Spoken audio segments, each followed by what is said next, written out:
അങ്ങനെ ആമുഖമായി പറഞ്ഞതുപോലെ 5 മാസം അടുത്തിട്ടും ഒരു അന്വേഷണത്തിന്റെ റിപ്പോർട്ടിന്മേൽ ഒരു തരത്തിലുള്ള ഉത്തരവും കാണാനാകുന്നില്ല. പരാതിക്കാരനായ വി എസ് സുനിൽകുമാറിന് ഒരു ഉത്തരവും ലഭ്യമാകുന്നുമില്ല. ശ്രീ വി എസ് സുനിൽകുമാർ മുൻ മന്ത്രി നമ്മോടൊപ്പം ചേരുകയാണ്. ശ്രീ വി എസ് സുനിൽകുമാർ, മുഖ്യമന്ത്രി പ്രഖ്യാപിച്ച ഒരു അന്വേഷണമാണ്. താങ്കൾ ആസൂത്രിത ഗൂഢാലോചന ആരോപിച്ച ഒരു വിഷയത്തിന്മേൽ പ്രഖ്യാപിച്ച അന്വേഷണത്തിൽ 5 മാസം ആയിട്ടുകൂടി ആ റിപ്പോർട്ട് എവിടെയെന്ന ചോദ്യം വളരെ പ്രസക്തമാണ്. സത്യത്തിൽ മുഖ്യമന്ത്രി പറഞ്ഞു പറ്റിക്കുകയാണോ എന്ന ചോദ്യം വളരെ പ്രസക്തമാണ്. എവിടെയാണ് ഈ അട്ടിമറി നടക്കുന്നത്? അട്ടിമറിയാണോ താങ്കൾ സംശയിക്കുന്നത്?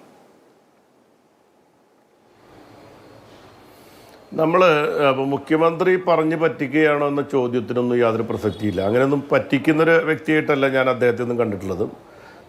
ഈ ഗവൺമെൻറ്റിനെ അങ്ങനെ കാണുന്നതല്ല. ഗവൺമെൻറ്റിൽ പൂർണ്ണമായിട്ട് മുഖ്യമന്ത്രിയിൽ വിശ്വാസം അർപ്പിച്ചുകൊണ്ടാണ് ഞാൻ ഇനി പറയാൻ പോകുന്ന എല്ലാ കാര്യങ്ങളും. ഒന്ന്, 2024 ഏപ്രിൽ മാസം 19 നടന്ന പൂരത്തിൻ്റെ രാത്രിയിൽ നടന്ന ആ അലങ്കോലപ്പെടുത്തൽ, അത് വളരെ ആസൂത്രിതവും രാഷ്ട്രീയ ലക്ഷ്യത്തോടു കൂടി നടന്നിട്ടുള്ള ഗൂഢാലോചനയുടെ ഭാഗമാണെന്നും പരിപൂർണമായിട്ടും വിശ്വസിക്കുന്ന ഒരാളാണ് ഞാൻ മാത്രമല്ല, ഒരുപാട് ആളങ്ങനെ വിശ്വസിക്കുന്നുണ്ട്. അങ്ങനെ ഒരു സംഭവത്തിൻ്റെ ഗൗരവം ഉൾക്കൊണ്ടുകൊണ്ടാണ് 2024 ഏപ്രിൽ മാസം 23 മുഖ്യമന്ത്രി നേരിട്ടിടപെട്ട് കമ്മീഷണറെ മാറ്റുകയും അതുമായി ബന്ധപ്പെട്ട് ഉണ്ടായിട്ടുള്ള ആ പൂരം അലങ്കോലപ്പെട്ട അനിഷ്ട സംഭവങ്ങളെ സംബന്ധിച്ച് അതിൻ്റെ ഉത്തരവാദികൾ ആരാണെന്ന് കണ്ടെത്താൻ വേണ്ടി ഉന്നതതല അന്വേഷണം നടത്തുമെന്ന് പ്രഖ്യാപിച്ചത് കേരള ഗവൺമെൻറ്റിന് വേണ്ടി ബഹുമാനപ്പെട്ട മുഖ്യമന്ത്രിയാണ്. ആ പ്രഖ്യാപനത്തിന് ശേഷം റിപ്പോർട്ട് പുറത്തു വരണമെന്ന് ആവശ്യപ്പെട്ടുകൊണ്ട് ബഹുമാനപ്പെട്ട മുഖ്യമന്ത്രിക്ക് ഞാൻ പിന്നീട് കത്തയക്കുന്ന സാഹചര്യം, പിന്നീട് ചില ചർച്ചകളെ തുടർന്നാണ് കത്തയച്ചത്. ഇപ്പോൾ ഒരു മാധ്യമത്തിൻ്റെ വിവരാവകാശ പ്രകാരമുള്ള അപേക്ഷയ്ക്ക് മറുപടിയായി DGPയുടെ ഓഫീസിൽ നിന്നും പറഞ്ഞിരിക്കുന്നത് അങ്ങനെ ഒരു അന്വേഷണത്തെ പറ്റി അറിയില്ല എന്ന് പറഞ്ഞപ്പോൾ അത് എന്നെ സംബന്ധിച്ചിടത്തോളം വളരെ ഞെട്ടലുണ്ടാക്കിയൊരു കാര്യമാണ്. അതിനെ തുടർന്ന് ഞാൻ ഹോം ഡിപ്പാർട്ട്മെൻറ്റിന് ഞാൻ തന്നെ നേരിട്ട് ഓൺലൈൻ വഴി വിവരാവകാശത്തിനുള്ള അപേക്ഷ ഇന്ന് സമർപ്പിച്ചിരിക്കുകയാണ്. അത് കൃത്യമായ വിവരം നേരിട്ട് ലഭിക്കാൻ വേണ്ടിയിട്ടാണ്. എന്തുകൊണ്ടാണെന്ന് ചോദിച്ചാൽ തൃശ്ശൂർ പൂരത്തിന്റെ ഭാഗമായി മുഖ്യമന്ത്രിയിൽ വിശ്വാസമുണ്ട്, അത് നമ്മൾ മാനിക്കുകയാണ്. പക്ഷേ അതിനപ്പുറത്തേക്ക് ഒരു മുന്നണിയിലെ ഘടകകക്ഷി തന്നെ നൽകിയ ഒരു പരാതിയിന്മേൽ മുഖ്യമന്ത്രി അറിയില്ലെങ്കിൽ എവിടെയാണ് ഇത് തടഞ്ഞു വെക്കപ്പെടുന്നത്? ഇതിന്മേലൊരു അട്ടിമറി ഉണ്ട് എന്ന് സംശയിക്കുന്നത് എവിടെയാണ്? അത് അല്ല, അതിപ്പോൾ ഈ മുന്നണിയും അതുമായി ബന്ധപ്പെട്ട വിഷയങ്ങളിലേക്കൊന്നും ഞാനിപ്പോൾ കടക്കാൻ ഉദ്ദേശിക്കുന്നില്ല. എന്നെ സംബന്ധിച്ചിടത്തോളം ഈ തെരഞ്ഞെടുപ്പിലെ സ്ഥാനാർത്ഥിയായി നിന്ന ഒരു വ്യക്തി എന്ന നിലയിൽ മാത്രമല്ല, ഈ തെരഞ്ഞെടുപ്പിൽ പരാജയപ്പെട്ടു പോയതിൻ്റെ വിഷമം കൊണ്ടും പറയുന്നതല്ല, ആ തൃശ്ശൂർ പൂരത്തിൻ്റെ ഈ അലങ്കോലപ്പെടുത്തലിൻ്റെ ഒരു കക്ഷിയാക്കി എന്നെ ചിത്രീകരിക്കുകയും ഞാനടങ്ങുന്ന ഞങ്ങളുടെ എല്ലാവരെയും രാജനടക്കമുള്ള ആളുകളെ പൂരം കലക്കികളായി ചിത്രീകരിച്ചുകൊണ്ട് പൂരത്തിൻ്റെ ചടങ്ങുകൾ അലങ്കോലപ്പെടുത്തിയവരായി, പൂരം തകർക്കാൻ ശ്രമിക്കുന്നവരായി ചിത്രീകരിക്കപ്പെട്ടു. ഞങ്ങളെല്ലാം NDAയുടെ നേതൃത്വത്തിലാണ് ചിത്രീകരണം നടന്നിരിക്കുന്നത്. ഇവിടുത്തെ മീഡിയകളെല്ലാം തന്നെ അങ്ങനെ ഉണ്ട് എന്ന് വിശ്വസിപ്പിക്കുന്ന തരത്തിൽ അന്ന് പ്രചരണം നടത്തുകയുണ്ടായി. അങ്ങനെ ഉള്ളൊരു വ്യക്തി എന്ന നിലയിൽ, ഈ തൃശ്ശൂർക്കാരൻ എന്ന നിലയിൽ ഈ പൂരം ആര് കലക്കി, എങ്ങനെ കലക്കി, എന്തിന് കലക്കി, ഏത് രീതിയിൽ കലക്കി എന്നുള്ളത് അറിയാൻ ജനങ്ങൾക്ക് അവകാശമുണ്ട്. ആ അവകാശത്തിന് വേണ്ടി ഏതറ്റം വരെ പോകാൻ തയ്യാറായിക്കൊണ്ടാണ് ഞാൻ ഈ അഭിപ്രായം പറയുന്നത്. കാരണം പൂരം നടന്ന ദിവസം ഒരാഴ്ച കൊണ്ട് വേണമെങ്കിൽ മനസ്സ് വെച്ചിരുന്നെങ്കിൽ ഒരാഴ്ച കൊണ്ട് അന്വേഷിക്കാം. മലമറിക്കുന്ന പരിപാടിയൊന്നുമല്ല. കാരണം അവിടെ CCTV ദൃശ്യങ്ങളുണ്ട്. ആളുകൾ ഈ ലോകം മുഴുവൻ കണ്ടതാണ്. ആ എല്ലാ മീഡിയയിലൂടെയും ലോകം മുഴുവൻ കണ്ടതാണ്. അപ്പോൾ ഈസി ആയിട്ട് ചെയ്യാവുന്ന ഒരു അന്വേഷണമാണ് പൂർത്തീകരിക്കാൻ. അതിന് 5 മാസം എടുക്കുന്നുണ്ടെങ്കിൽ അവിടെ ഒരു ദുസൂചനയുണ്ടോ? അതെന്താണ് അങ്ങ് മനസ്സിലാക്കുന്നത്? അല്ല, ഞാൻ അതിൻ്റെ ദുസ്സൂചനയെ പറ്റി ഒന്നും ഇപ്പോൾ പറയാം. എൻ്റെ ഏറ്റവും വലിയൊരു രോഷം എന്താണെന്ന് വെച്ചാൽ, ഇത് 5 മാസമായിട്ട് 5 മാസം അത് വന്നില്ല അല്ലെങ്കിൽ വൈകിപ്പോയി എന്നൊക്കെ പറഞ്ഞാൽ നമുക്ക് മനസ്സിലാക്കാൻ പറ്റും. പക്ഷേ ഇപ്പോൾ അത് അങ്ങനെ റിപ്പോർട്ട് തന്നെ ഇല്ല എന്ന് പറയുന്നത് ആരെ കബളിപ്പിക്കാൻ വേണ്ടിയിട്ടാണ്? എനിക്ക് മനസ്സിലാവാത്തൊരു കാര്യം അതാണ്. കാരണം എന്താണെന്ന് വെച്ചാൽ, ഇവിടെ വന്ന് ഇവിടുത്തെ പോലീസ് ഉദ്യോഗസ്ഥന്മാർ തിരുവമ്പാടി ദേവസ്വത്തിൻ്റെ, പാറമേക്കാവ് ദേവസ്വത്തിൻ്റെ, കൊച്ചിൻ ദേവസ്വത്തിൻ്റെ ഉന്നതരായിട്ടുള്ള ആളുകളെ മുഴുവൻ വിളിച്ചു വരുത്തി മണിക്കൂറുകൾ നീണ്ട തെളിവെടുപ്പും മൊഴിയെടുപ്പും നടത്തി കഴിഞ്ഞിട്ടുള്ള ഒരു സംഭവത്തെ പറ്റി ഇങ്ങനെ പറയാനിടയ്ക്ക് സാഹചര്യം എന്താണ്? അത് ശരിയാണോ? വല്ല അങ്ങനെയാണെങ്കിൽ എന്തിനു വേണ്ടിയിട്ടാണ് മൊഴിയെടുത്തത്? എന്തിനു വേണ്ടിയിട്ടാണ്?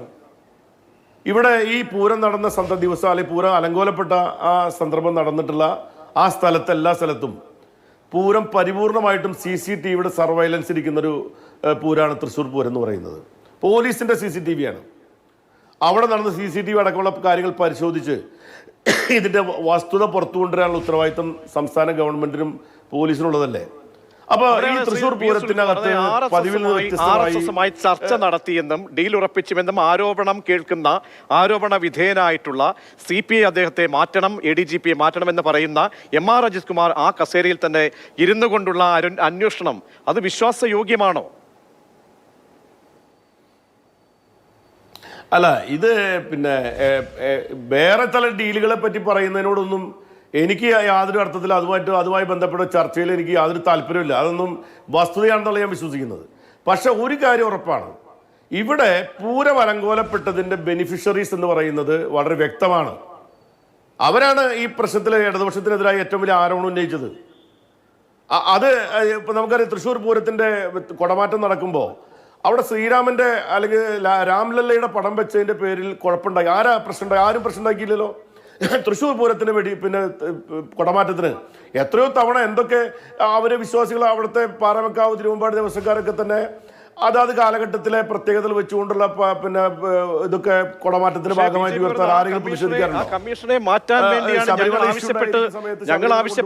ഞങ്ങളാണ് ആവശ്യപ്പെട്ടതെന്നാണല്ലോ BJP പറയുന്നത്. അല്ല, ഞാൻ അതിലേക്ക് വരുന്നത്, ഞാൻ പറഞ്ഞു കഴിഞ്ഞാൽ നിങ്ങൾക്ക് മനസ്സിലാവും. ഇവിടെ മെസ്സിയുടെ പടം വെച്ചിട്ട് പോലും ആരും ഒരു പ്രശ്നം ഉണ്ടാക്കിയിട്ടില്ല. അപ്പോൾ ആ സംഭവത്തെ സംബന്ധിച്ച് ഒരു പ്രശ്നം ഉണ്ടായില്ല. പിന്നീടാണ് പാതിരാ സമയത്ത് പൂരം അലങ്കോലപ്പെടുന്നത്. എങ്ങനെയാണ്? ലക്ഷക്കണക്കിനായ ആളുകൾ പൂരത്തിന്റെ നടപടിക്രമങ്ങളിൽ പിന്നെ ഇടപെട്ട് അല്ലെങ്കിൽ അതുമായി ബന്ധപ്പെട്ട് നടത്തിക്കൊണ്ടിരിക്കുമ്പോൾ അവിടെ പോലീസുമായിട്ട് ചില തർക്കങ്ങൾ ഉണ്ടാവുന്നു. ഉടനെ പോലീസുമായിട്ട് ഒരു ചെറിയ തരത്തിലുള്ള ഒരു ചെറിയ ലാത്തി ചാർജിന്റെ ലെവലിലേക്ക് എത്തുന്നു. അതും നമുക്ക് മനസ്സിലാക്കാൻ പറ്റും. ആ ഉടനെ തന്നെ ഇത്രയും വലിയ പൂരത്തിന്റെ നടത്തിപ്പ്, ആ എഴുന്നള്ളിപ്പ് നിർത്തിവെക്കാൻ ആരാണ് പറയുന്നത്? അത് കഴിഞ്ഞ് അവിടുത്തെ പിന്നെ എന്താണ്, പന്തലിന് ലൈറ്റ് ഓഫ് ചെയ്യുന്നു, മേളം നിർത്തിവെക്കുന്നു. എന്നിട്ട് അവിടെ തന്നെ പ്രഖ്യാപനം വരികയാണ്, ഇനി രാത്രി വെടിക്കെട്ട് നടത്തില്ല. ലക്ഷക്കണക്കിന് ആളുകൾ വെടിക്കെട്ട് കാണാൻ വേണ്ടി അണിനിരന്നിരിക്കുന്ന സമയത്ത് ഇങ്ങനെ ഒരു കാര്യം വരേണ്ട കാര്യം ഉണ്ടായിരുന്നോ? ഈ 100 മീറ്റർ അകലെ മാത്രമേ ആളുകൾ നിർത്താൻ പാടുള്ളൂ എന്ന് പറഞ്ഞത് സംസ്ഥാന ഗവൺമെന്റ് ആയിരുന്നോ? കേന്ദ്ര ഗവൺമെന്റ് നിർദ്ദേശപ്രകാരമല്ലേ? അവിടെയാണ് ഇടപെടൽ ഉണ്ടാവുന്നത്. അവിടെയാണ് പിന്നീട് തർക്കം ഉണ്ടാവുന്നത്. പൂരം നിർത്തിവെക്കുന്നു. അവിടേക്ക് പിന്നെ BJP സ്ഥാനാർത്ഥി സേവാഭാരതിയുടെ ആംബുലൻസിൽ കയറ്റി കൊണ്ടുവരുന്നു. അവിടേക്ക് RSSന്റെ സമുന്നത നേതാക്കന്മാരടക്കം അവിടെ വരുന്നു. എന്നിട്ട് അതിൽ ഇടപെടിക്കുന്നു. അത് കഴിഞ്ഞാൽ മുഴുവൻ സ്ഥലത്തും പത്രങ്ങളിലും അതുപോലെ TV ചാനലുകളും സോഷ്യൽ മീഡിയയിലും ഇങ്ങനെ വളരെ ഒരു നാടകീയമായ സിനിമാറ്റിക്കായ രീതിയിൽ ഈ പൂരത്തിന്റെ രക്ഷകനായിട്ട് ഒരാൾ വരുന്നു. ഞങ്ങളൊക്കെ അതിനെ എതിർക്കുന്നവരായിട്ട് ചിത്രീകരിക്കപ്പെടുന്നു. അവിടെ 4 മണിക്ക് 3:50 ഞാനവിടെ വന്നല്ലോ. ഒരു പത്രവും മീഡിയ റിപ്പോർട്ട് ചെയ്തിട്ടില്ലല്ലോ. പിറ്റേ ദിവസം പത്രത്തിൽ വന്നിരുന്നു, പക്ഷെ എല്ലാവരും പറഞ്ഞില്ലല്ലോ. എന്നിട്ട് ഞങ്ങൾ ആരും ഇടപെടാതെയാണ് നിന്നുകൊണ്ടാണ് പൂരം അലങ്കോലപ്പെട്ടതെന്നൊക്കെ പ്രചരിപ്പിക്കുന്നു. ഇപ്പൊ പറയുന്നത് എന്താണ്? അത് സ്വാഭാവികമായിട്ട് പൂരത്തിനകത്ത് തർക്കങ്ങൾ ഉണ്ടായി. ആ തർക്കത്തെ തുടർന്ന് ഒരു ചെറിയ അനിഷ്ട സംഭവം ഉണ്ടായി. അത് അത്രയേ ഉള്ളൂ എന്ന ലാഘവത്തോടു കൂടി അതിനെ മാത്രം നടക്കുന്നതാണോ ശ്രീ VS സുനിൽകുമാർ? ഒരു കമ്മീഷൻ വിചാരിച്ചാൽ മാത്രം നടക്കും? അവിടെ ഒരു ഉന്നത ഗൂഢാലോചന അങ്ങ് സംശയിക്കുന്നുണ്ടാണല്ലോ ഞാൻ പറയുന്നത്. അതായത് ഉന്നത ഗൂഢാലോചന എന്ന് പറയാൻ കാരണം എന്താണെന്ന് വെച്ചാൽ, പോലീസ് മാത്രം വിചാരിച്ചാൽ പൂരം നിർത്തിവെക്കാൻ പറ്റില്ല. ആരാ പൂരം നിർത്തിവെക്കാൻ പറഞ്ഞ ആരാണ്? അങ്ങനെ ഒരു വലിയ ചടങ്ങ്, ഇത്രയും വലിയ വിശ്വാസികളുടെ ചടങ്ങ് നിർത്തിവെക്കാൻ ഇതിന്റെ പേര് നിർത്തിവെക്കലാണോ? അതിനു വേണ്ടിയിട്ടാണോ നമ്മളിവിടെ പൂരം നടത്തുന്നത്? ഏത് പ്രതിസന്ധി ഉണ്ടായാലും പൂരം നടത്തലാണല്ലോ നമ്മുടെ ഉത്തരവാദിത്തം. അപ്പൊ പൂരം നിർത്തിപ്പിക്കുന്ന ആരാണ്? ആ CCTV ദൃശ്യം പരിശോധിക്കട്ടെ, അത് പുറത്തു വരട്ടെ. ഇനി പോലീസ് അല്ലെങ്കിൽ പിന്നെ ആരാണെന്ന് വന്നാൽ മാത്രമാണ് ആര് എന്തിനു വേണ്ടി ചെയ്തു എന്ന് പറയാൻ പറ്റുള്ളൂ.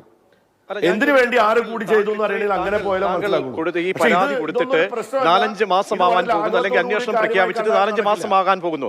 ഇതിന്റെ ഇടയ്ക്ക് ഇതിന്റെ പുരോഗതി സംബന്ധിച്ച് പരാതിക്കാരന്റെ നിലയിൽ താങ്കൾ ഏതെങ്കിലും ഒരു അന്വേഷണം നടത്തിയിരുന്നോ? അല്ല, നിങ്ങൾ വിചാരിക്കുന്നത് ഞാൻ മാത്രമല്ല പരാതിക്കാരൻ. ഞാൻ അപേക്ഷ കൊടുത്തു എന്ന് മാത്രമേ ഉള്ളൂ. ഈ നാട്ടിലെ മുഴുവൻ ആളുകൾക്കും പരാതി ഉണ്ടല്ലോ. പൂരവുമായി ബന്ധപ്പെട്ട പ്രശ്നം എന്താണെന്ന് വെച്ചാൽ, അടുത്ത കൊല്ലം പൂരം ഭംഗിയായി നടക്കണം, മുടക്കമുണ്ടാവും. ഇത്രയും അതിഗംഭീരമായി നടക്കുന്ന പൂരത്തെ ഏതെങ്കിലും രാഷ്ട്രീയ താല്പര്യം വെച്ചുകൊണ്ട് അത് അലങ്കോലപ്പെടുത്തിയിട്ടുണ്ടോ ഇല്ലയോ? ഉണ്ടെങ്കിൽ ആരാണ്? എന്തിനാണ് ഈ പൂരത്തിന് അലങ്കോലപ്പെടുത്തിയിട്ടുള്ള പോലീസ് കമ്മീഷണറെ സ്ഥലം മാറ്റാൻ ഗവൺമെന്റ് തീരുമാനിച്ചപ്പോൾ ആ പോലീസ് കമ്മീഷണർ സ്ഥലം മാറ്റേണ്ടതില്ല എന്ന് NDA സ്ഥാനാർത്ഥിയായി ജയിച്ച ആളാണല്ലോ ആദ്യം പ്രഖ്യാപിച്ചത്. BJPയുടെ സംസ്ഥാന വൈസ് പ്രസിഡന്റ് അല്ലേ ഹൈക്കോടതിയിൽ കേസ് കൊടുത്തിരിക്കുന്നത്? ആ ഹൈക്കോടതി ചോദിച്ച റിപ്പോർട്ടിനകത്തുള്ള റിപ്പോർട്ട് എന്താണെന്ന് ഇവർക്ക് അറിയണ്ടേ? ഇവരറിയണ്ടേ? അപ്പൊ ഏത് ഉദ്യോഗസ്ഥനാണെങ്കിലും ആരാണെങ്കിലും എത്ര പ്രമാണിയാണെങ്കിലും ആരാണ് ഈ പൂരത്തിന്റെ പിന്നിൽ ഈ കലക്കത്തിന്റെ പിന്നിൽ പ്രവർത്തിച്ചതെന്ന് അറിഞ്ഞേ പറ്റൂ. യാതൊരു സംശയമില്ലാത്ത കാര്യമാണ്. അത് അറിഞ്ഞേ മതിയാവും. ദിവസത്തിനുള്ളിൽ കാരണം അത് നമ്മുടെ ഇതിന്റെ അന്വേഷണ റിപ്പോർട്ട് തട്ടിക്കൂട്ടാനുള്ള സാധ്യത കാണുന്നുണ്ട്. ആ തട്ടിക്കൂട്ട് റിപ്പോർട്ട് പുറത്തേക്ക് വരികയാണെങ്കിൽ താങ്കൾ ഈ പറഞ്ഞ ആശങ്കകൾ അത് രജിസ്റ്റർ ചെയ്തുകൊണ്ടുള്ള ഒരു റിപ്പോർട്ടാണ് എന്ന പ്രതീക്ഷ അങ്ങേക്കുണ്ടോ? ഞാൻ ആ റിപ്പോർട്ട് പുറത്തു വന്നാൽ ആ റിപ്പോർട്ടിനകത്ത് ഏതെങ്കിലും രീതിയിൽ കൃത്രിമത്വം നടന്നിട്ടുണ്ട് എന്നൊക്കെ മനസ്സിലാക്കാനുള്ള കാര്യങ്ങളൊക്കെ നമ്മുടെ കയ്യിലുണ്ട്. ഇനി ആ റിപ്പോർട്ട് പുറത്തു വരട്ടെ. അനാവശ്യമായി തട്ടിക്കൂട്ടി ആരെയും രക്ഷിക്കാനോ അല്ലെങ്കിൽ ഇതൊക്കെ സാധാരണ സ്വാഭാവികമായി നടന്ന കാര്യങ്ങളാണെന്ന് പറഞ്ഞാൽ എനിക്ക് അറിഞ്ഞ കാര്യങ്ങളും എനിക്കറിയുന്ന കാര്യങ്ങളും ഞാൻ ജനങ്ങളോട് പറയും, അല്ലെങ്കിൽ പറയേണ്ട ആൾക്കാരോട് പറയും. വരട്ടെ. അവിടെയാണ് സുൽകുമാർ ഒരു കാര്യം ഞാൻ പറയുന്നത്. ഈ മുന്നണി മര്യാദ എന്നൊക്കെ ഉള്ളത് കാര്യമാണ്. അവിടെ CPI ഈ കാര്യത്തിൽ മുന്നണിയിൽ ഇക്കാര്യം പറഞ്ഞു പോകും. കാരണം ഇത് പൂരം എന്ന് പറയുന്നത് അല്ലെങ്കിൽ താങ്കളുടെ ഒരു വ്യക്തി ഒന്നുമല്ല, ഇവിടെ ആചാരപരമായിട്ടുള്ള അല്ലല്ല തർക്കമാക്കി വ്യാഖ്യാനിക്കുകയല്ല. പക്ഷേ അതിനെ അല്ലല്ല ഞാൻ ചോദിക്കുന്നത് അത്രയും അല്ല ഭരണകക്ഷിയിൽ ഒരു മുന്നണി കൊടുക്കുമ്പോൾ, ആ ഉത്തരവാദിത്തപ്പെട്ട മുന്നണി കൊടുക്കുമ്പോൾ അത് ഫ്രീസറിൽ പിടിച്ചു വെക്കാൻ തക്ക രീതിയിലുള്ള അധികാരശേഷിയുള്ള ഏതെങ്കിലും ഒരു വ്യക്തി ഇതിൽ പിന്നിൽ പ്രവർത്തിക്കുന്നുണ്ടോ എന്ന സംശയം പൊതുസമൂഹത്തിന് തോന്നും. അത് അങ്ങേക്ക് തോന്നുന്നുണ്ടോ എന്നുള്ളതാണ്. അതായത് ഇത് ഞാൻ ഇതിനെ കാണുന്നത് CPI CPM തർക്കമോ മുന്നണി പ്രശ്നങ്ങളോ ആയിട്ടൊന്നും ഇതിനെ കാണണ്ടാരും. ഇത് തൃശ്ശൂർ പൂരമായിട്ട് ബന്ധപ്പെട്ട തെരഞ്ഞെടുപ്പ് ഘട്ടത്തിൽ രാഷ്ട്രീയമായ ദുരുപയോഗം ചെയ്യാൻ വേണ്ടി ശ്രമിച്ചിട്ടുള്ള ആൾക്കാരുണ്ട്. ആ ആളുകളെ ഏതാണെന്ന് നിങ്ങൾ വെറുതെ ആവശ്യമില്ലാണ്ട് CPI CPM പ്രശ്നമായിട്ടൊന്നും അല്ലല്ല. CPI പ്രശ്നമായിട്ടല്ല ഞാൻ പറയുന്നത്. അതിന്റെ ഇടയ്ക്ക് നിൽക്കുന്ന പ്രബലൻ ആരാണ്? ഒരു നാടിന്റെ ആചാരപരമായിട്ടുള്ള പൂരം എന്ന മഹത്തായ മഹിമയെ തല്ലിക്കെടുത്തിട്ടുണ്ടെങ്കിൽ ആ റിപ്പോർട്ട് തടഞ്ഞു വെക്കാൻ തക്ക ശേഷിയുള്ള പ്രബലൻ ആരാണ്? ഇതിന്റെ ഇടയ്ക്ക് നിൽക്കുന്ന വ്യക്തി ആരാണ്? ആ റിപ്പോർട്ട് ആര് തടഞ്ഞു വെച്ചാലും പുറത്തുവിടാൻ തക്ക ശേഷിയുള്ള ഒരു ഗവൺമെന്റ് ഇവിടെ ഉണ്ട്. ആ ഗവൺമെന്റ് അത് ചെയ്യുമെന്നാണ് ഞാൻ ഉറച്ചു വിശ്വസിക്കുന്നത്. പിന്നെ അതിന്റെ ഇടയിൽ കയറി ഞാൻ വേറെ രീതിയിലേക്ക് തിരിച്ചു കൊണ്ടുപോകാൻ നോക്കരുത്. ഇത് CPIയും CPM തമ്മിൽ തർക്കമാക്കി മാറ്റിയില്ല. ഇതിന്റെ പിന്നിൽ ഞാൻ പറയുന്നത് ഒരു കാര്യം പറയട്ടെ. ഇതിന്റെ പിന്നിൽ അല്ല എനിക്കൊരു പരിമിതിയില്ല. ഈ കാര്യത്തിൽ എനിക്കൊരു പരിമിതിയില്ല. ഒരു പരിമിതി എന്നെ ബാധിക്കാൻ പോകുന്നില്ല. ഞാൻ ഈ കാര്യം പറയുന്നത് എന്താണെന്നറിയാമോ? ഈ വിഷയത്തില് ഇത് സത്യം പുറത്തു വരാന്നുള്ളത്. സത്യം പുറത്തു വരുന്ന എന്താ പരിമിതി? എന്ത് പരിമിതി? ഒരു പരിമിതി എനിക്കില്ല. എനിക്കതിന് പരിമിതിയുള്ള ആളൊന്നുമല്ല. ഞാൻ ഇതിനകത്ത് ആത്മാർത്ഥമായി സത്യസന്ധമായി രാഷ്ട്രീയ പ്രവർത്തനം നടത്തുന്ന ആളാണ്. ഈ വിഷയത്തിൽ ഇതുമായി ബന്ധപ്പെട്ട കാര്യത്തിൽ ഉണ്ടായിട്ടുള്ള ആരാണ് സത്യം അല്ല പിന്നെ കുറ്റക്കാരെന്നുള്ള പുറത്തു വരിക എന്ന് മാത്രമേ എനിക്ക് ഉദ്ദേശമുള്ളൂ. അവിടെ ഒരു കാര്യം വ്യക്തമാണ്. ഇവിടെ പൂരത്തിന്റെ പിന്നെ അനുകൂലികളായിട്ടും രക്ഷിക്കാൻ വേണ്ടി വരുന്ന ആൾക്കാരെന്ന് പറയുന്ന ആളുകൾ ഇതിന്റെ പിന്നിൽ എന്തൊക്കെ ചെയ്തിട്ടുണ്ടെന്ന് പുറത്തു വരണം. അതാണ് പ്രധാനപ്പെട്ട കാര്യം. അത് പുറത്തു കൊണ്ടുവരണം. ശ്രീ സുൽകുമാർ, കക്ഷി രാഷ്ട്രീയത്തോട് ചേർത്ത് വെക്കുന്ന ആ രീതിയിലല്ല നമ്മൾ സംസാരിക്കുന്നത്. അത് അങ്ങനെ തോന്നിയിട്ടുണ്ടെങ്കിൽ അങ്ങനെ തോന്നാൻ പാടുള്ളതുമല്ല. ഇവിടെ ഇത്രയും നാൾ 4-5 മാസം ഇതെന്തുകൊണ്ട് ഇത് വൈകിപ്പിച്ചു എന്നൊരു ചോദ്യം, അത് പൊതുസമൂഹത്തിന്റെ ചോദ്യമാണ്, തൃശ്ശൂരുകാരുടെ ചോദ്യമാണ്. ആ ചോദ്യത്തിന്റെ പ്രസക്തിയാണ് ഞാൻ ഉന്നയിച്ചത്. ആ ചോദ്യമാണ് ഞാൻ ചോദിച്ചത്. ഞാൻ ആ ചോദ്യമാണ് ഇപ്പൊ ചോദിച്ചിരിക്കുന്നത്. ആ ചോദ്യത്തിന്റെ അടിസ്ഥാനത്തിലാണ് ഞാൻ ഇപ്പോൾ വീണ്ടും ഇക്കാര്യത്തെ പറ്റി ഞാൻ പറയുന്നത്. ഇതാണ് ഞാനിപ്പോൾ വികാരഭരിതനായിട്ടും സംസാരിക്കുന്നതല്ല, എൻ്റെ സിൻസിയറിറ്റിയുടെ ഭാഗമായിട്ട് സംസാരിക്കുന്നതാണ്. തൃശ്ശൂർ പൂരം പോലെയുള്ള വളരെ ഞങ്ങളൊക്കെ അങ്ങേയറ്റം ഇപ്പം ഞാൻ നിങ്ങളൊരു കഥ, ഇവിടെ നേരത്തെ പുറ്റിങ്ങൽ വെടിക്കെട്ടുണ്ടായ സമയത്ത് ഈ കേരളത്തിൽ ഒരു സ്ഥലത്തും വെടിക്കെട്ട് ഉണ്ടായ എല്ലാ വെടിക്കെട്ട് കേന്ദ്ര ഗവൺമെന്റ് നിരോധിച്ചു. ആ സമയത്ത് പോലും കേന്ദ്ര ഗവൺമെന്റ് BJP ഭരിക്കുമ്പോൾ BJP നേതാക്കന്മാരെയും കൂട്ടി മന്ത്രി എന്ന പോലെ അവിടെ പോയി പ്രശ്നത്തിന് പരിഹാരം ഉണ്ടാക്കാൻ ശ്രമിച്ച ആളാണ് ഞാൻ. BJPക്കാരെ കൂടെ കൂട്ടിയിട്ട് ഇവിടുത്തെ എല്ലാ RSSകാരും BJPക്കാരും ഈ പൂരത്തിനെതിരാണോ? ഇവിടെ ഈ പൂരത്തെ സ്നേഹിക്കുന്ന ആൾക്കാരില്ലേ? അപ്പൊ താൽക്കാലികമായ രാഷ്ട്രീയ ലാഭത്തിന് വേണ്ടി ചിലരൊക്കെ ചെയ്യുന്ന അത് പുറത്തു വരണ്ടേ? അപ്പൊ ഈ തൃശ്ശൂർ പൂരത്തെ സംബന്ധിച്ച് BJP ആണെങ്കിലും CPM ആണെങ്കിലും CPI ആണെങ്കിലും കോൺഗ്രസ് ആണെങ്കിലും വരുമ്പോൾ ഒരു പ്രധാനപ്പെട്ട കേസിൽ ഒരു അന്വേഷണത്തെ സംബന്ധിച്ച് അതെന്തായാലും വ്യക്തത വരേണ്ടതായിരുന്നില്ലേ? വ്യക്തത അങ്ങനെ വരാതെ ഒരു മറുപടി വിവരാവകാശ അപേക്ഷ പ്രകാരം നൽകുമ്പോൾ ഇങ്ങനെ മൗഢ്യമായിട്ടുള്ളൊരു മറുപടി നൽകുന്നുണ്ടെങ്കിൽ അതിനെയും അന്വേഷണ വിധേയമാക്കണ്ടേ ശ്രീ സുനിൽകുമാർ? ഞാൻ ആ മറുപടി എൻ്റെ കേട്ടുകേൾവി മാത്രമായതുകൊണ്ടാണ് ഞാൻ സ്വന്തം നിലയിൽ ഇന്ന് തന്നെ ഓൺലൈൻ വഴി ഒരു അപേക്ഷ കൊടുക്കാൻ കാരണം ഈ പറഞ്ഞത് സത്യമാണോ അല്ലയോ എന്ന് എനിക്ക് നേരിട്ട് ബോധ്യപ്പെടാനാണ്. ഞാൻ മുൻ മന്ത്രി എന്ന നിലയിൽ ഞാൻ തന്നെ നേരിട്ട് ഒരു അപേക്ഷ കൊടുക്കാൻ കാരണം അതാണ്.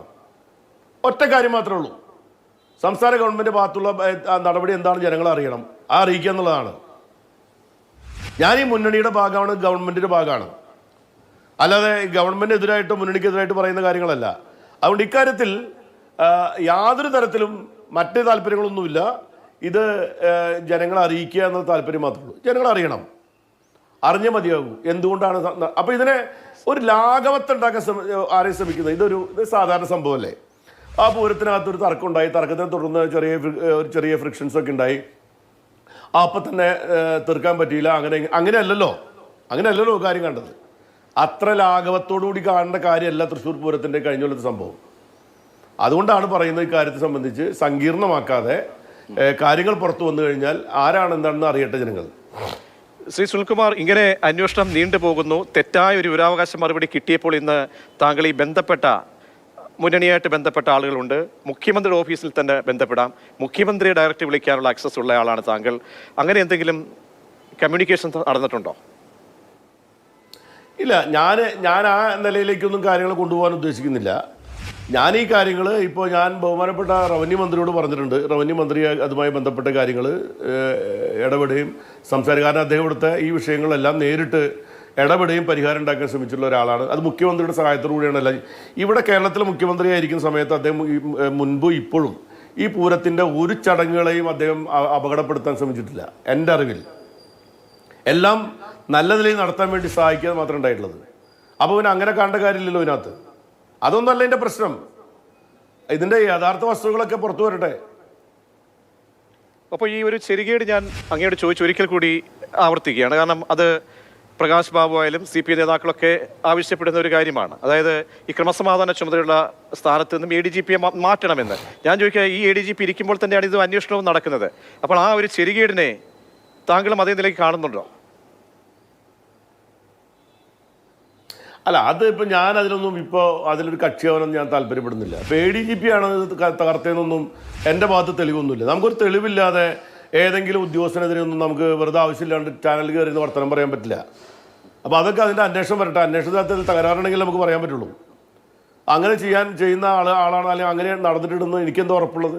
അങ്ങനെ ഞങ്ങൾക്ക് പറയാൻ പറ്റുമോ? അങ്ങനെ ഇപ്പോൾ ADGPയെ മാറ്റണോ എന്നുള്ള കാര്യത്തെ സംബന്ധിച്ച് മുന്നണിക്കകത്ത് CPI പറഞ്ഞ അഭിപ്രായം CPI നേതാക്കന്മാർ പറഞ്ഞു വെച്ചിട്ടുണ്ട്. ഇനി വീണ്ടും ഞാൻ ആവർത്തിച്ച് പറയേണ്ട കാര്യം അതിനകത്തില്ല. അതിൽ കക്ഷിയായിട്ട് സംസാരിക്കേണ്ട ഉത്തരവാദിത്വം എനിക്കില്ല. ഞാൻ ഈ തൃശ്ശൂർ പൂരമായിട്ട് ബന്ധപ്പെട്ട വിഷയത്തിലുള്ള എൻ്റെ അഭിപ്രായം ഞാൻ രേഖപ്പെടുത്താണ്.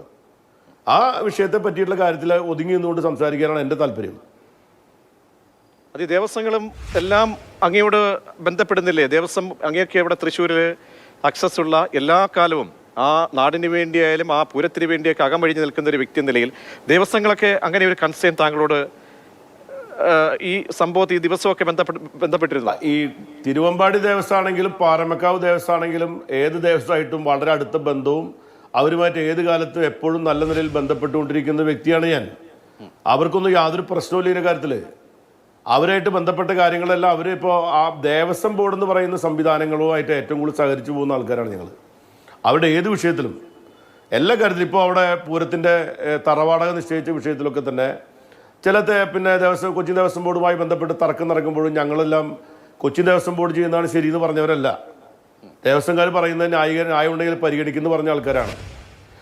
കാരണം ആ കാര്യങ്ങളെ പറ്റി അറിയുന്ന ആൾക്കാരായതുകൊണ്ടാണ്. അപ്പോൾ കൊച്ചിൻ ദേവസ്വം ബോർഡ് നടത്തുന്ന കാര്യം അപ്പോൾ മുഖ്യമന്ത്രി ഇടപെടിച്ച് എങ്ങനെയാണ്? മുഖ്യമന്ത്രി ഇടപെട്ട പ്രശ്നം പരിഹരിച്ചു നോക്കി നമ്മളൊക്കെ ഇടപെട്ടിട്ട് തന്നെയല്ലേ? അതൊക്കെ അവർക്ക് അറിയാവുന്ന കാര്യങ്ങളല്ലേ? നമ്മൾ ഏത് കാലത്തും തിരുവമ്പാടി പാറമക്കാവ് ദേവസ്വങ്ങളുമായി ബന്ധപ്പെട്ട കാര്യങ്ങളിൽ അവരുടെ ശരികളുടെ ഒപ്പം നിൽക്കുന്ന ആൾക്കാരാണ്. അവരുടെ ഒപ്പം നിൽക്കുക. അത് ഏത് രാഷ്ട്രീയമാണെങ്കിലും അവരുടെ പലപ്പോഴും അതിൻ്റെ തലപ്പത്തിരിക്കുന്നവർക്ക് പല രാഷ്ട്രീയം ഉണ്ടായിരിക്കും. പക്ഷെ അതൊന്നും അവർ നോക്കാറില്ല, ഞങ്ങൾ നോക്കാറില്ല. ഞങ്ങളതൊക്കെ ആ രീതിയിൽ കൊണ്ടുപോകുന്ന ആൾക്കാരാണ്. അല്ലാതെ തിരുവമ്പാടി പാറമേക്കാവ് ദേവസ്വത്തിലെ ആളുകളൊക്കെ ഏറ്റവും നന്നായി നല്ല നിലയിൽ കാര്യങ്ങൾ പോകണമെന്ന് ആഗ്രഹിക്കുന്ന ആൾക്കാർ തന്നെയാണ്. അപ്പോൾ അവരൊക്കെ അതിന് മറുപടി അവരുടെ അഭിപ്രായങ്ങൾ പറഞ്ഞിട്ടുണ്ടല്ലോ. അവർക്കറിയാം കാര്യങ്ങളൊക്കെ. ഞാൻ എന്തുകൊണ്ടാണ് പറയുന്നതിനെ പറ്റി അവർക്കറിയാം. പുതിയൊരു വിവരാവകാശ അപേക്ഷയാണ്, അതിന്മേലൊരു കൃത്യമായ മറുപടി. കാരണം ഇതല്ല താങ്കൾ കാണുന്നതുണ്ടെങ്കിൽ അവിടെ തെറ്റ് സംഭവിച്ചു, പിഴവ് സംഭവിച്ചു. അപ്പോൾ പുതിയൊരു മറുപടി കിട്ടുമെന്ന് പ്രതീക്ഷിക്കുന്നു. അപ്പം ഈ അന്വേഷണ റിപ്പോർട്ട് ഉടൻ തന്നെ ലഭിക്കും എന്ന് വിശ്വസിക്കുന്നുണ്ടോ? അതിൽ താങ്കൾ പറഞ്ഞ ആശങ്കകൾക്കൊരു പരിഹാരമാകുന്ന തരത്തിലുള്ള ഒരു ഇടപെടലാണ്. നമ്മളൊക്കെല്ലാം പ്രതീക്ഷകളാണല്ലോ, നമുക്ക് ദീർഘവീക്ഷണമില്ല. എങ്കിലും ഒരു രാഷ്ട്രീയക്കാരൻ്റെ യുക്തിബോധത്തിൽ നിന്നും പറയാൻ കഴിയുന്ന അവസാനമായി നമ്മൾ ഈ ഹൈപ്പത്തറ്റിക്കലായിട്ട് കാര്യങ്ങൾ പറഞ്ഞിട്ട് കാര്യമില്ല. അങ്ങനെ ഉണ്ടായി ഇങ്ങനെ ഉണ്ട് അതൊന്നും പറഞ്ഞിട്ട് കാര്യമൊന്നുമില്ല. ഞാൻ അങ്ങനെ അഭിപ്രായം പറയുന്നില്ല. ഇത് പുറത്തു വരട്ടെന്ന് ഞാൻ വിവരാവകാശം വെച്ച് ചോദിച്ചിട്ടുണ്ട്, അതിന് മറുപടി വരട്ടെ. സംസ്ഥാന ഗവൺമെൻറ്റിന് മുഖ്യമന്ത്രി കത്തയച്ചിട്ടുണ്ട്, അതിന് മറുപടി വരട്ടെ. ഇവിടെ ഇതൊക്കെ കേൾക്കുന്ന കാണുന്ന മുന്നണിയും ബന്ധപ്പെട്ട ആളുകളൊക്കെ ഉണ്ടാവുമല്ലോ, അവരൊക്കെ ഇടപെടും. അവരിടപെട്ടിന് പരിഹാരം ഉണ്ടാക്കുമെന്ന് ഞാൻ പൂർണ്ണമായിട്ട് വിശ്വസിക്കുന്ന ഒരാളാണ്. ഞാൻ അതുണ്ടാവട്ടെ. ഞാൻ ഈ സിസ്റ്റത്തെ പൂർണ്ണമായിട്ട് വിശ്വസിക്കുന്ന ആളാണ്, അതിൻ്റെ ഒപ്പം നിൽക്കുന്ന ആളാണ്, അതിൻ്റെ ഭാഗമാണ്. ആ ഭാഗമായി നിന്നുകൊണ്ട് തന്നെയാണ് ഞാൻ ഇതൊക്കെ പറയുന്നത്. തീർച്ചയായും വളരെയധികം നന്ദി ശ്രീ വി എസ് സുനിൽകുമാർ. തിരക്കുകൾക്കിടയിലും ഞങ്ങളോടൊപ്പം പങ്കുചേർന്ന് മാതൃഭൂമി ന്യൂസുമായി താങ്കളുടെ നിലപാട് വ്യക്തമാക്കിയതിന്.